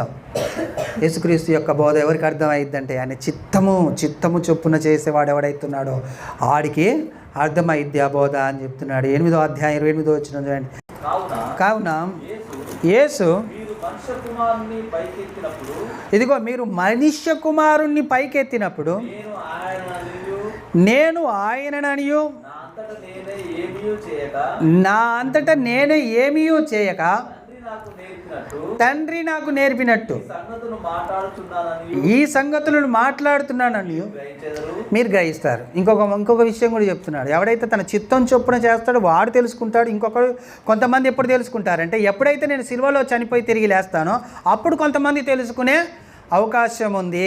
అప్పుడు తండ్రి నన్ను పైనుంచి నన్ను పంపితే నేను వచ్చాననేది తెలుసుకుంటాడు. లేకపోతే యేసుక్రీస్తు మరియమ్మ గర్భంలో పుట్టాడు, యేసుక్రీస్తు ప్రభువారి రక్తం మన రక్తం ఒకటే, యేసుక్రీస్తు శరీరం మన శరీరం ఒకటే అని చెప్తుంటారు. యేసుక్రీస్తు రక్తం మన రక్తం ఒకటే అయితే మన రక్తంకు ఆయన రక్తం తేడా లేకుంటే పాపము పరిహారం కాదు. ఆయన శరీరం మన శరీరం ఒకటే అయితే మన శరీరం తిన్నోడేమో శ్మశానాలలో ఉంటున్నాడు, ఆయన శరీరం తిన్నోడేమో పరలోకంలో ఉంటాడని చెప్తున్నాడు. ఆయన శరీరం ఎలాంటిదని చెప్తున్నాడు? జీవం కలిగింది, క్షయమైంది కాదు, అక్షయమైంది ఆయన శరీరం.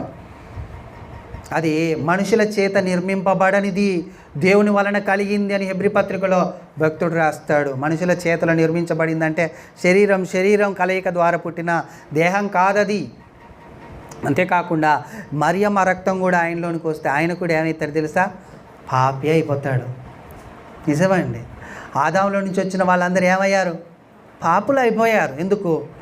తండ్రి తప్పు చేస్తాడు కదా, కుమారునికి కూడా అది వర్తించింది. కుమారునికి అలాగున సంక్రమించిన పాపం యేసుక్రీస్తు ద్వారానే అది మరలా ఏం కావాలి? విమోచన జరగాలి. అంతేగాని మరలా అదే రక్తం మనదే, ఆయనది అదే శరీరం అంటే విమోచన ఎక్కడిదిగా? కాబట్టి దీన్ని కూడా చాలామంది గ్రహించాలి కదా. ఇది త్రియేక దేవుడు అనేది బైబిల్లో ఉండదు. ఇంకోటి యేసుక్రీస్తు దేవుడు కాదు అనేది కూడా బైబిల్లో ఉండదు. ఎందుకు చెప్తున్నానంటే యేసుక్రీస్తు దేవుడు అనే వచనాలు ఉన్నాయి. ఆది యందు వాక్యం ఉండెను, ఆ వాక్యము దేవుని యొద్ద ఉండెను, ఆ వాక్యమే దేవుడై ఉండెను అని ఉంది. ఆ వచనాన్ని మనం తీసేస్తే ఏమైంది? దేవుడు కాకుండా దేవుని కుమారుడు అవుతారు. తీసేయొచ్చు అని బైబిల్ చెప్పలేదు, తీయకూడదు, కలపకూడదు అన్నాడు. త్రియేక దేవుడి నామం అనేమో కలుపుతున్నారు, యేసుక్రీస్తు దేవుడు అనే వచనాలను తీసేద్దామని చూస్తున్నారు. ఆలోచన చేయాలి. బైబిల్ ఏం చెప్తుంది? ప్రకటన గ్రంథం 22వ అధ్యాయం 18వ వచనం ఇంటి పైన చదవండి. ఇలాంటి ఏది తీసేసినా ఏది కలిపినా తెగుళ్ళు వస్తాయి. ఈ బైబిల్లో ఉండిన తెగుళ్ళన్నీ వాళ్ళ మీదకి వచ్చే అవకాశం ఉంది. కాబట్టి ఉన్నది ఉన్నట్టు చదవాలి. ఉన్నది ఉన్నట్టు చదవటానికి ఏం అడ్డం వస్తుంది అంటే మన జ్ఞానం అడ్డం వస్తుంది. ఇదెట్టా దీన్ని ఇట్లా మార్చేద్దాం, ఇలా తీసేసి అంటాడు ఒక ఆయన. ఇంకొక ఆయన ధ్యానించి బైబిల్ అంతా ఏమంటాడు? ఇది కలిపేద్దాం, ఏమవుతుంది త్రియేక దేవుడు అని, ముగ్గురు ఒకటే కదా అని అంటున్నారు అనమాట. నువ్వు కలిపితే నువ్వు తీసేస్తే బైబిల్లో చాలా తీసేయాలి. అసలు బైబిలే తప్పైంది. ఎందుకంటే పులిసిన పిండి ముద్దలో కొంచెమైనా ముద్ద అంతా ఏమైంది? పులిసిపోద్ది. నువ్వు ఇది పరిశుద్ధ గ్రంథం అని ఎలా చెప్తావు ఇలా తప్పులునే అని చెప్పి? ఇది నీకు మనకు ప్రామాణికం, ఈ ప్రజలకు అందరికీ ప్రామాణికం, ఈ లోకానికి అందరికీ ప్రామాణికం అని నువ్వు ఎలాగున్నా ఖచ్చితంగా చెప్పగలుగుతావు? బైబిల్లో కొన్ని తప్పులు ఉన్నాయి, తర్జమా లోపాలు ఉన్నాయంటే కదా అండి, అసలు చెప్పకూడదు, అలా అనకూడదు. అలాగనైతే ఎందుకు ఇచ్చాడు మీ దేవుడు అని ప్రశ్నిస్తారు. తప్పు రాసి ఎందుకు ఇచ్చాడే మీ దేవుడు మీకు బైబిల్ అని అంటారు. మరలా త్రియేక దేవుడు అని నేనే లేదు, మీరు ముగ్గురు ఒకటే నడి చెప్తున్నామని అట్ట కూడా అడుగుతారు మనుషులు. లేనిపోయింది ఎందుకు చెప్పండి? మనకు ఉన్నది ధ్యానించి ముందుకెళ్తే అయిపోదా? జ్ఞానాన్ని ప్రదర్శిస్తారనమాట. అర్థమవుతుంది. అందుకని ఆయన ఏం రాయించాడంటే, లేఖనములు ఒక మనిషి ఇచ్చని బట్టి కలిగినవి కాదురా నాయన, ప్రతి లేఖనం దైవావేశం వలన కలిగిన, అంటే పరిశుద్ధ ఆత్మ ప్రేరణ చేత ఒకడు రాశాడు, కానీ ఊహను బట్టి కలిగినవి కాదు ప్రవచనాలు.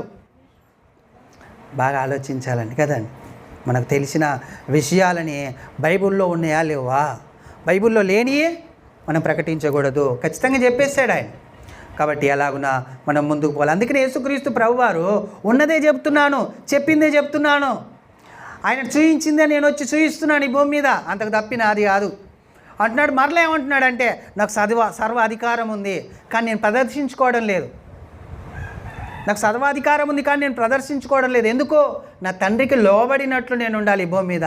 నేను మాదిరి చూపించడానికి వచ్చాను. మీరు ఏం కావాలి ఇప్పుడు? లోబడాలి కదా తండ్రికి. మీరు కూడా నావతిగా. నేను లోబడకపోతే మీరేమవుతారు? మరలా ఒక ఆదాం తప్పు చేస్తే ఏమైంది?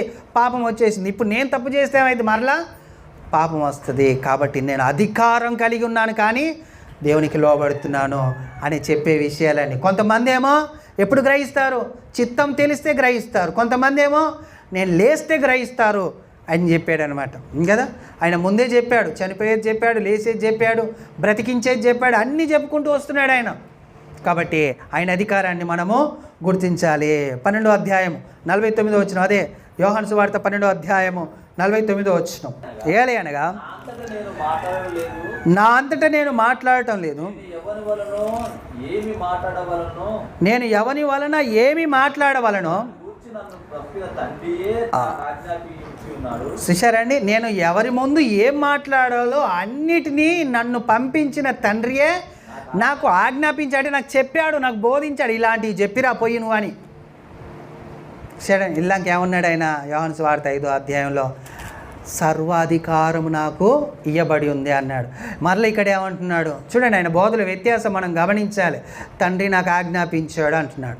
ఈయనే ఆజ్ఞాపించే అధికారం ఉంది కానీ తండ్రి నాకు ఆజ్ఞాపిస్తే నేను వచ్చి చెప్తున్నా అని చెప్తున్నాడు.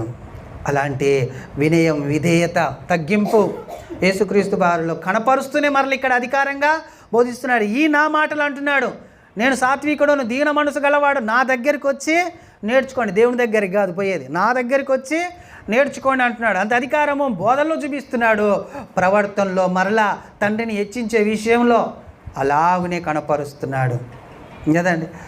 అలాగున బోధించే జ్ఞానం ఉండాలండి బోధకులకు. నిజం. ఇందులో రాయించిన మాటల ప్రకారము ఒక దాసుడు, దేవుని దాసుడు ఎలాంటి వాడయ్యా అంటే నిష్ప్రయోజనమైన వాడు అని ఒప్పుకోవాలట. ఒప్పుకుంటే నువ్వు విశ్వాసము ఉన్నట్టు, లేకపోతే లేదు. నేను గొప్పవాడనని చెప్పుకున్నావు అనుకో, నా సాక్ష్యం అలాంటిదని చెప్పుకున్నావు అనుకో, నువ్వేమవుతావు? గొప్పవాడు అవుతావు. ఆయన ఏమైనా చెప్పుకుంటున్నా? ఆయన చెప్పినే చెప్తున్నా. ఆయన ఏదైతే ఆజ్ఞాపించాడో ఆజ్ఞను అనుసరించి నేను మీకు బోధిస్తున్నాను అని చెప్తున్నాడు. అదే మత్తయి సువార్త 17వ అధ్యాయం 5వ వచనంలో చూడండి, ఇలాగ చెప్పినందుకు తండ్రి అయిన దేవుడు ఆయనని మహిమపరుస్తున్నాడు, ఇలాగున బోధించినందుకు తండ్రి అయిన దేవుడు ఆయనని మహిమపరుస్తున్నాడు అనేటట్లు అక్కడ ఒక మాట రాయబడి ఉంటుంది. మత్తయి సువార్త 17వ అధ్యాయం 5వ వచనం. ఇంకా నువ్వు మాట్లాడుచున్నాను, ఇదిగో ప్రకాశమానమైన ఒక మేఘము వారిని కమ్ముకొనెను, ఇదిగో ఈయన నా ప్రియ కుమారుడు, ఈయన యందు నేను ఆనందించుచున్నాను. సరేండి, ఏమి వినమంటున్నాడు దేవుడు? ఈయన మాటలు వినండి, ఈయన మాటలు వినండి. ఒక శబ్దం ఆ మేఘంలో నుంచి పుట్టెను. ఎవరు చెప్తున్నారు ఈ మాట? ఎవరు చెప్తున్నారు? పైనుంచి ఎవరు చెప్తున్నారు ఈ మాట? యేసుక్రీస్తు ప్రభువారికి ఎవరు చెప్తున్నారండి? తండ్రి చెప్తున్నాడు. కుమారుడు కింద ఉన్నాడు, తండ్రి ఆడున్నాడు, పైన ఉన్నాడు. పరిశుద్ధాత్మ గురించి యేసుక్రీస్తు ప్రభువారు ఏమన్నాడు? నేను వెళ్తే తప్ప ఆయన రాలేడు, నేను వెళ్ళాలి, ఆయన వస్తాడు. ఆడిపోయినాక యేసుక్రీస్తు తండ్రి పైన ఉన్నారా? పరిశుద్ధాత్ముడు కింద ఉన్నప్పుడు వేరు కాదా అండి? ఒక్కడే ఎలా అవుతాడు? ఆలోచన చేయాలి. ఇప్పుడు కింద ఉన్నాడు కొండ మీద, శిష్యులందరూ తనతో ఉన్నాడు. ఒక మేఘం, ప్రకాశమానమైన మేఘం ఆవరించి ఒక మాట చెప్తుంది, ఈయన నా ప్రియకుమారుడు, ఈయన యందు నేను ఆనందించుచున్నాను, ఈయన మాట మీరు వినండి అని చెప్తున్నది. అంటే దేవుడు చెప్తున్నాడు, కుమారుని మాట వినమంటున్నారు అని. వీళ్ళకు భయం కలిగిందట, మిగుల భయం కలిగిందని ఉంటుంది అక్కడ. అర్థమవుతుందా? వేరు బోధల్లో వ్యత్యాసాన్ని మీకు కనపరుస్తున్నాను, గ్రహించాలి మీరు. వేరుగా ఉన్నారు వాళ్ళు, వేరుగా ఉన్న వాళ్ళ అధికారం ఎలాంటిది? ఒక్కటే అధికారం. ఈయనకు తక్కువ అధికారం, ఆయనకు ఎక్కువ అధికారం ఈయనకు లేదు, ఆయనకు ఉన్నది అనేది ఏం లేదు. కాకపోతే యేసుక్రీస్తు ప్రభువారు ఏమంటున్నాడంటే, ఇదిగో తండ్రి ఉన్నాడు, ఆయనని మీరు గణపరచాలి, తండ్రి ఉన్నాడు, ఆయనని మీరు మహిమపరచాలి, తండ్రి కూడా ఉన్నాడు, ఆయనని మీరు గ్రహించాలి, ఆయన ద్వారానే అంత జరుగుతుంది, అందరం ఆయనకు లోబడాలి. నేను ఇప్పుడు మనిషిగా కూడా ఉన్నాను కాబట్టి దాన్ని కూడా నేను కనుపరచాలనే విషయాన్ని ఆయన బోధిస్తున్నాడు అన్న విషయము తెలుసుకోవాలి కదండి. అంటున్నాడు, అందుకనే ప్రకాశమానమైన మేఘంలో యేసుక్రీస్తు ఆ ప్రభు వారితో మాట్లాడుతున్న ఆ మేఘం ఏమని, ఆయన నా ప్రియ కుమారుడు, నేను ఆయన యందు ఆనందించుచున్నాను. ఇది రెండవది ఏమనుకున్నాం మనం, అధికారం తండ్రి నుండి కలిగింది అని యేసుక్రీస్తు ప్రభు వారి బోధనలో మనకు కనబడుతుంది కదండి. తండ్రి నుంచి కలిగింది అంటే ఆయనకు స్వతహాగా అధికారం ఏమీ లేదు అనేది మనము ఆలోచన చేయాలి. ఆయన బోధల ప్రకారం అయితే తండ్రి ఇచ్చిన అధికారం ఎలాంటిది, ఆయన ఇప్పుడు ఎలా మాట్లాడుతున్నాడు మనతో అంటే హెబ్రీ పత్రిక 1వ అధ్యాయము 1-2 వచనాలు చూడండి. ఆయన యొక్క ఔన్నత్యం అక్కడ మనకు కనబడుతుంది. పూర్వకాలమందు నానా సమయములలోనూ నానా విధములుగాను ప్రవక్తల ద్వారా మన పితరులతో మాట్లాడిన దేవుడు ఈ దినముల అంతమందు కుమారుని ద్వారా మనతో మాట్లాడుతున్నాడు. ఈ దినములలో ఎవరి ద్వారా మాట్లాడుతున్నాడు? కుమారుని ద్వారా మనతో మాట్లాడుతున్నాడు. అంటే అర్థమైంది, ఏ మనిషి మాట్లాడినా కానీ ఆ మనిషి దేవుడో లేకపోతే గొప్ప ప్రవక్తో లేకపోతే గొప్ప ఏదో అని ఆయన అనటానికి వీల్లేదు. ఎందుకు అనటానికి వీల్లేదు అంటే మాట్లాడుతున్న మాటలు కానీ మాట్లాడుతుంది కానీ ఎవరు? అంత్య దినముల యందు లేకపోతే ఈ దినముల అంతమందు కుమారుని ద్వారా మాట్లాడుతున్నాడు దేవుడు.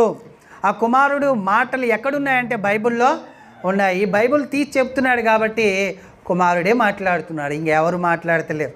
ఒకవేళ కుమారుడు కాక మాట్లాడుతున్నానో వాళ్ళు ఎట్లుంటారంటే, ఇదిగో ఇలా కొంచెం ఇక్కడ తప్పు ఉంది, ఇక్కడ తప్పు ఉందని చూయిస్తారు. కుమారుడు కాక అనుకునేవాళ్ళు.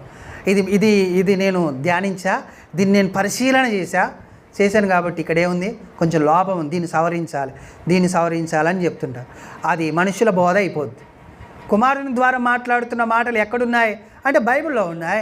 మళ్ళీ బైబిల్లో ఉండిన కుమారుని బోధన ఏం చేస్తున్నట్టు? నువ్వు తప్పు చేస్తున్నట్టు కదా, తప్పు చేస్తున్నట్టు. నీకు ఎంత జ్ఞానం ఉన్నా అది బయట దేవుని దగ్గరకు వచ్చేసరికి ఇక లేదు, ఎవరికి ఛాయిస్ లేదు. కుమారుని ద్వారానే మాట్లాడుతున్నాడు. నానా విధాలుగా ప్రవక్తల చేత, నానా విధాలుగా వేరే దేవదూతల చేత మాట్లాడిన దేవుడు ఇప్పుడు దేవదూతలు లేరుగా.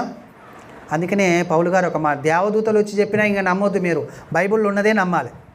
దేవదూతలు వచ్చి ఇది తప్పని చెప్పినా నమ్మొద్దు, అంతేకాకుండా ఇందులో కొన్ని కలిపితే బాగుంటాయని చెప్పినా కానీ నమ్మొద్దు. ఏది నమ్మాలి? ఉన్నది నమ్మేసే చాలు. ఉన్నది నమ్మితే పరలోకం నీకు వస్తుంది, లేనిది ఏమీ నమ్మనవసరం లేదని 2వ వచనంలో ఈ దినములంతా ఎందుకు కుమారుడు ద్వారా ఆయనతో మాట్లాడాడు. ఆయన ఎలాంటి వాడు చెప్తున్నాడు చూడండి. ఆయన ఆ కుమారునికి సమస్తమునకు వారసునిగా నియమించాడు. దేవుడు నియమించాడట కుమారుణ్ణి. దేని మీద? ఒక ఊరి మీదనా, ఒక వాడ మీదనా, లేకపోతే ఒక ఇంటి మీదనా, దేశం మీదనా, ప్రపంచం మీద కూడా కాదు తెలుసా. ముందు పోతుంటే మనకు తెలుస్తుంది. సమస్తం అంటే భూమి మీద, భూమి పైన, భూమి కింద చాలా లోకాలు ఉన్నాయి సృష్టిలో. ఆ లోకాలన్నిటి మీద ఆయన సమస్తము అంటే అది అన్నిటికీ ఆయన ఏమై ఉన్నాడు? వారసుడిని దాటితే తప్ప తండ్రి దగ్గరికి పోలేము. ఇప్పుడు తండ్రిని మనం కుమారుని మనం అపార్థం చేసుకుంటే అందుకనే ఆయన అన్నాడు, నన్ను గణపరచని వాడు నా తండ్రిని గణపరచలేడు. నన్ను గణపరచాలి. మొదటిగా నన్ను గణపరిస్తేనే తండ్రిని గణపరచగలరు. డైరెక్ట్ లేదనమాట మనకు ఎంట్రీ. ఆయన ఉంటాడు మధ్యలో, ఆయనని గణపరిస్తే అవతలికి వెళ్ళాలి కదండి. ఆయన చెప్పినట్లు నువ్వు బ్రతికితే ఆయనను నువ్వు మయంపరిచినట్లే తర్వాత దేవుణ్ణి మనము కలుసుకునే అవకాశము ఉంది అంటున్నాడు. ఇక్కడ చూడండి ఎంత గొప్ప విషయాలు చెప్తున్నాడు. సమస్తమునకు వారసుడుగా నియమించను. ఇంకా ఆయన ద్వారా ఏమి నియమించినాడని? యుగములు. ఈ లోకంలో ఉన్న యుగాలన్నీ ఎవరి ద్వారా నిర్మించబడినాయి? మనకు ముందున్న యుగము ఆయన నిర్మించిందే. మన యుగము, మన తర్వాత కూడా యుగం ఉంటుంది. ఆ యుగము కూడా ఎవరు నియమించారు? కొన్ని యుగాలు చెప్తుంటారు లోకంలో. ఆ యుగాలన్నింటిని ఎవరు నియమించారు? క్రీస్తు. వీళ్ళేం చెప్తుంటారు? కలియుగం, త్రేతాయుగం, దయ్యం యుగం, ఈ దేవుని యుగం అని చెప్తుంటారు. కానీ ఎవరు నిర్మించారట వాటిని? యేసుక్రీస్తు ప్రభు వారు నిర్మించారు. ఆయన ఎవరో చెప్తున్నారు చూడండి. ఆయన దేవుని మహిమ యొక్క తేజస్సును, ఆయన తత్వం యొక్క మూర్తి మంతమునై ఉండి తన మహత్తు గల మాట చేత సమస్తమును నిర్వహించుచు పాపముల విషయంలో శుద్ధీకరణము తానే చేసి దేవదూతల కంటే ఎంతో శ్రేష్టమైన నామం పొందెనో వారికంటే అంత శ్రేష్ఠుడై ఉన్నత లోకమందు మహామహునగు దేవుని కుడి పార్శ్వమున కూర్చుండెను. ఎక్కడున్నాడు? వెళ్ళి దేవుని కుడి పార్శ్వమున కూర్చున్నాడు. ఇప్పుడు దేవుని మయంపరుస్తూ వాళ్ళందరూ ఎవరిని మయంపరుస్తున్నట్టు? దేవుని స్తుతించి దేవుని పూజించే వాళ్ళందరూ అక్కడనే ఉన్నాడు కదండి కుమారుడు. ఆయన కాదా? ఆయన ఇద్దరు ఒక సింహాసనంలోనే ఉన్నారు. కుడి పార్శ్వమున కూర్చుండెను అంటే ఒక సింహాసనం మీదనే ఇద్దరు కూర్చున్నారు. ఇంకో సింహాసనం లేదు. నువ్వు చెప్పింది కరెక్టే, కానీ ఒక్క సింహాసనం మీదనే ఇద్దరు కూర్చున్నారు అని రాయించాడు దేవుడు. ఒకవేళ ఇలాంటి మాటలు లేకపోతే ఆయన చెప్పిందే నిజం. యాజకుడు అని ఉంటుంది యేసుక్రీస్తు గురించి. పైన కూడా యాజకత్వం చేస్తున్నాడేమో మరి. అసలు పైన యాజకత్వం చేయడానికి బలులు అర్పించే ఏమైనా ఉంటాయండి? పూజారి అవసరం ఉంటాడా పరలోకంలో? ఆలోచించి చూడండి. అలాగునా వినబడుతుంటాయి మనకు బోధలు. కాబట్టి మనము పరిశీలన చేయాలి. యేసుక్రీస్తు యొక్క అధికారము ఎంత గొప్పదంటే ఆయనట మూర్తిమంతం. అంటే దేవుడు ఒకవేళ మనకు కనబడితే ఎట్లుంటాడయ్యా అంటే సేమ్ యేసుక్రీస్తు లెక్కనే ఉంటాడు. మూర్తిమంతం అంటే అది అంటే ఆయన రూపం. అది రూపం ఎవరిది? దేవుని రూపం అయినది. మరి మనది కూడా రూపం ఆయనదే అంటాం. అది కూడా కరెక్టే. మన రూపం కూడా దేవుని రూపమే. కానీ మన రూపం చెడిపోయింది, ఖరాబ్ అయిపోయింది. మన రూపం మనం జడగొట్టుకున్నాం. మరలా ఆయన రూపంలోనికి మార్చాడు యేసుక్రీస్తు ప్రభువు ద్వారా. అర్థమవుతుంది. అందుకనే పిలిప్పు అడుగుతాడు, తండ్రిని కనపరచవా అంటే నీకేమైనా బుద్ధి ఉందారా? మరలా తండ్రిని అడుగుతావు. వచ్చింది ఎవరు అనుకుంటున్నావు? తండ్రి యొక్క రూపమే ఈ భూమి మీదకి వచ్చింది. కానీ మరలా తండ్రి అనుకోవద్దు. ఆ వచనాలను చూసి అపార్థం చేసుకుంటారు కొంతమంది. మరలా తండ్రి వచ్చిందని.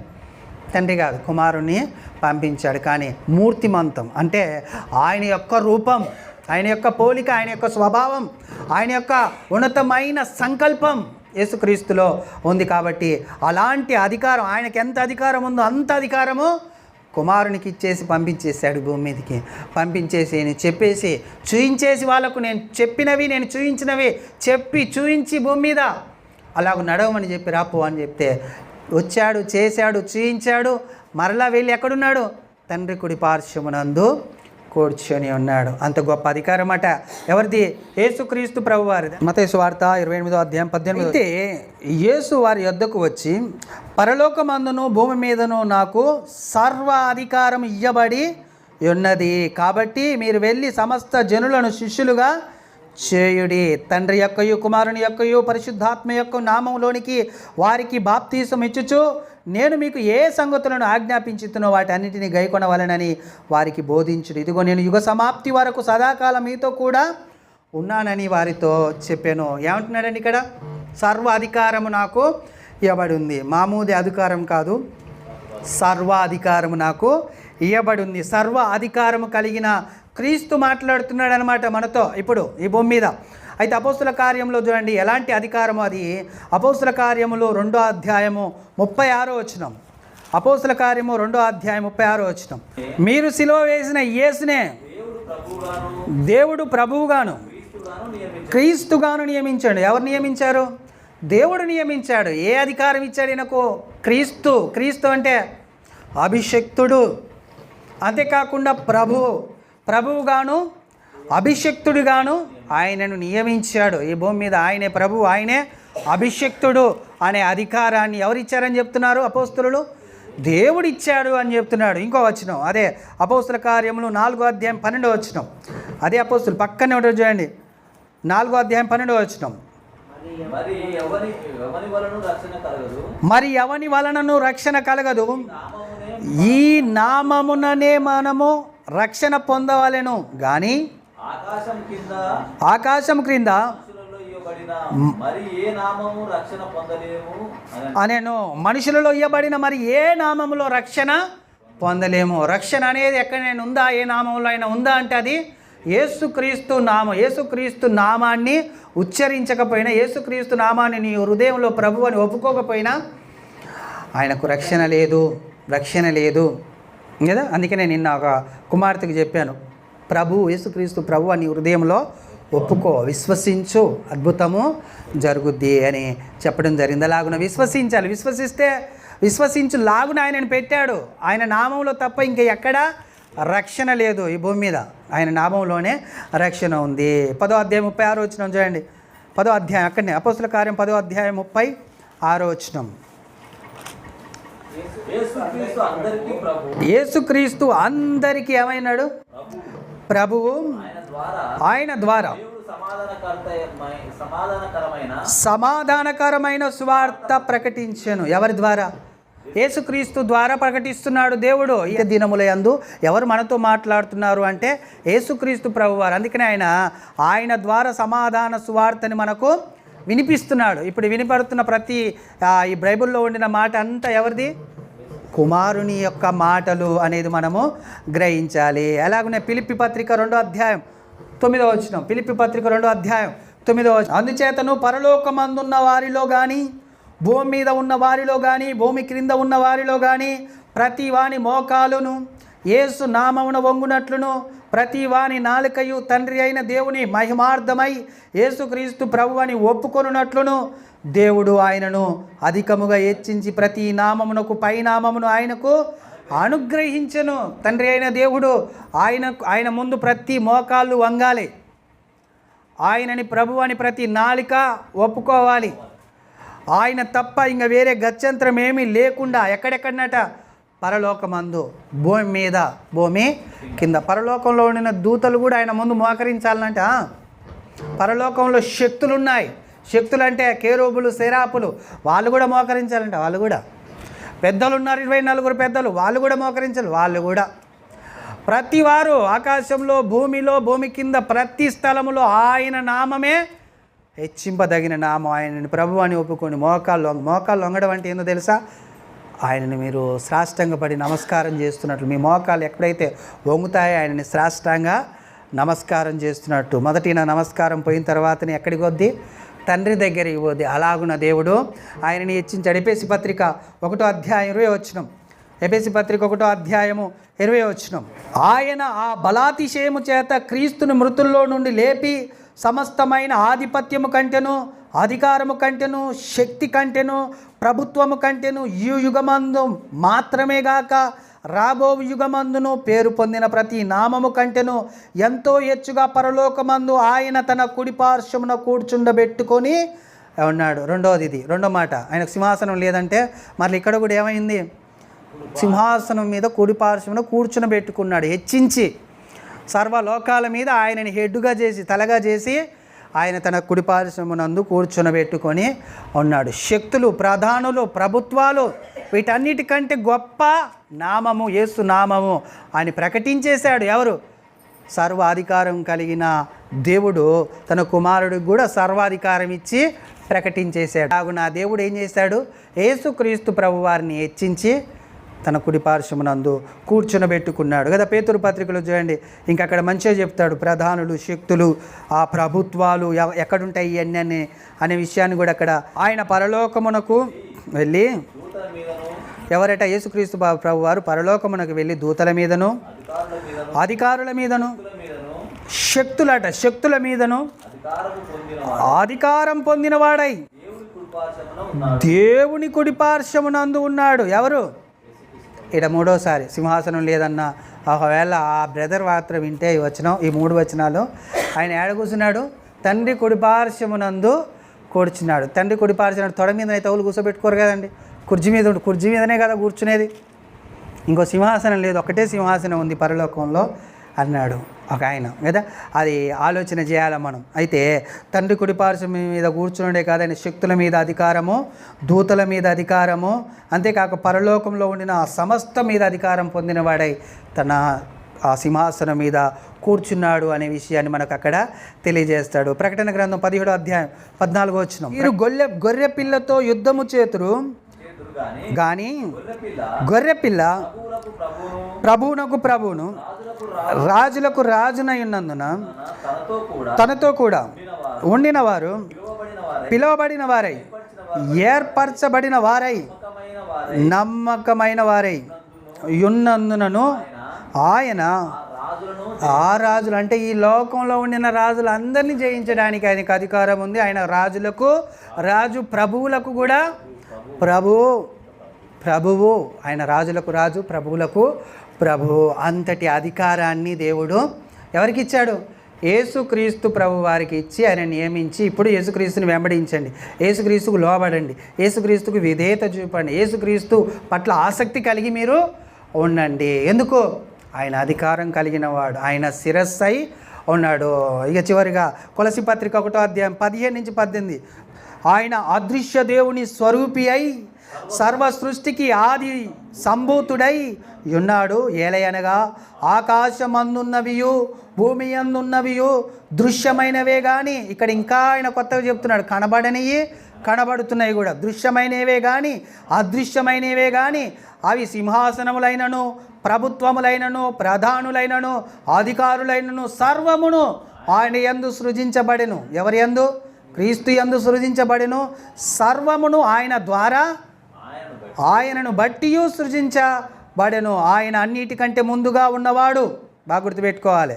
అంటే ఈ సృష్టిలో సమస్తము కంటే ముందుగా ఉన్నవాడు ఆయనే. సమస్తమునకు ఆధారభూతుడు. సంగమను శరీరమునకు ఆయనే శిరస్సు. ఆయనకు అన్నిటిలో ప్రాముఖ్యము కలుగు నిమిత్తం ఆయన ఆది అయి ఉండి మృతుల్లో నుండి లేచుటలో ఆది సంభూతుడాయను. ఆది సంభూతుడాయను. అదనమాట క్రీస్తు యొక్క అధికారం కదా. ఇప్పుడు ఏదో శిలువలో చనిపోయిన తర్వాత వచ్చిన అధికారం అయినది కాదు. ఆయన ఆదిలోనే అధికారి, సమస్త సృష్టి మీద అధికారి అయి ఉన్నాడు. ఎలాంటి అధికారం అంటే సర్వాధికారం. లోపం ఏం లేదు. తండ్రిలో కొంత ఉంది, క్రీస్తులో కొంత ఉంది అనే లోపం ఏమీ లేదు. అయితే బైబిల్లో కొన్ని వచనాలని బట్టి ఇది తెలియదని చెప్పాడు కదా యేసుక్రీస్తు ప్రభువారు. ఏం తెలియదన్నాడు? ఎప్పుడు వస్తావు నువ్వు అంటే నాకు తెలియదు, తండ్రికి తెలుసు అన్నాడు. కాలాలు సమయాలు ఆయన స్వాధీనంలో ఉన్నాయని చెప్పాడు అనే విషయాలను కొన్నిటిని పట్టుకొని, అయితే అది తెలియదన్నాడుగా సర్వాధికారి, అయితే ఇది ఎందుకు తెలియకుంటుంటుంది? ఆయన దేవుణ్ణి గొప్ప చేస్తున్నాడు అనేది తెలియజేస్తున్నాడు ఆయన అధికారంలో. ఇది గుర్తుపెట్టుకోవాలి. అంటే అన్నీ నన్నే అయితే, అన్నీ నా వైపే తిరిగితే దేవుడు ఉన్నాడు అనేది మర్చిపోతారు మీరు. కాబట్టి తండ్రికి తెలుసు సగం అనేటట్లు ఆయనకు లోబడే విషయంలో, ఆయనకు విధేయత చూపించే విషయంలో నాకు తెలియదు అన్నాడు. కానీ ఆయనకు తెలియని స్పష్టం అంటే ఏం లేదు. ఆయన పుట్టించిన ఆయన, ఆయనే చేసిన ఆయన, ఆయనకు తెలియకుంటే ఏముంటుందండి? దేవుని సంకల్పం అంతా తెలుసు యేసుక్రీస్తు ప్రభు వారికి. నేను తెలుసుకొని నేర్చుకొని ఆయన చూపెడితే నేను చూసి ఈ భూమి మీదకి వచ్చి నేను చూపెడుతున్నాను అని చెప్పాడు ఆయన. కాబట్టి ఆయన అధికారం చాలా గొప్పది. ఆయన అధికారం ఈరోజు మనకేమైంది? తెలియబడింది కదా. ఇప్పుడు యేసుక్రీస్తు ప్రభువారు కూడా అపోస్తలులకు అధికారం ఇచ్చాడు. దేవుని ప్రజల్లో కూడా కొన్ని అధికారాలు ఉన్నాయి. దేవుని చిత్తమైతే వచ్చే వారం వాటిని ధ్యానం చేద్దాం. ఈరోజు మాత్రం యేసుక్రీస్తు యొక్క అధికారం ఎలాంటిదంటే సర్వాధికారమైనది. తండ్రి నుంచి కలిగింది స్వతహాగా ఆయన అధికారి. ఆయన స్థాపించాడు, లేకపోతే పుట్టించాడు, లేకపోతే ఆయన కలగజేశాడు అని బైబిల్లో రాయబడి ఉంటుంది యేసుక్రీస్తు ప్రభువారు. అంతేగాని మరియమ్మ గర్భుల నుంచి వచ్చాడనే విషయాన్ని చాలా తక్కువగా మనం గుర్తుపెట్టుకోవాలి. నిజం. ఎందుకంటే ఆయన ఎప్పటి నుంచో ఉన్నవాడు అనేది మనకు తెలిస్తే గొప్పగా ఆయనని గౌరవించి ముందు కొనసాగుతాం. దేవుడి మాటలు దీవించి మన హృదయంలో ఉంచునుగాక. ఆమేన్. ప్రార్థన చేసుకుందాం.